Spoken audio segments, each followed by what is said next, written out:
Yeah, we were talking before the stream started a little bit about that. I think that's so central to this story is that cultural shift to where it becomes less of an ask and something that the whole team is wanting to really pursue and chase.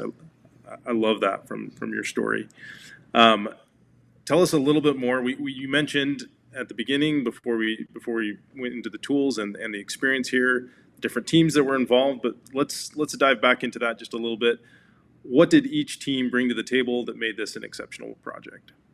That's a very good question. So Qualtrics brought the real time, high quality data. And without their information and without the tools that they provided where I was able to collect it, I would not have been able to convince people and get people on our side. I am so thankful that we were able to show with evidence, hey, I think this is something we shouldn't be afraid of. This is a project we should approach.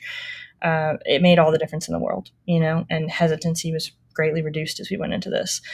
Red Pepper was just the most wonderful partner. It was like having your subject matter expert, and I felt like in working with Jaron that I had essentially cloned myself. Except it was myself who had studied Qualtrics for 10 years. And so when I asked him to do projects for me, I wasn't worried about the quality. I didn't need to double check them. If anything, he always blew me away with the quality of the projects that he would work on. And that was such a gift to me because I was able to say, look, I'm going to give you the vision. Here's what I need. And he would just run with it and make it happen. And I was so thankful for that partnership because he saved me so much time and he really made everything look so sharp and he did it so quickly. So those are the things that I was probably most thankful for them. And then because of those two great partnerships, I was able to focus on the things that I'm really good at, which is working with people.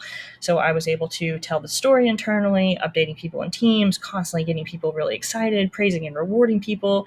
I was also able to remove any internal barriers that we were having at the credit union, right? So if a team member came back to me and was like, Taylor, I'm having trouble with this because I this member asked for me to send it to him in a text and I don't have a solution. I'd be like, done, no problem. And I would start working on a solution and I would drop it in the chat once we were able to do that.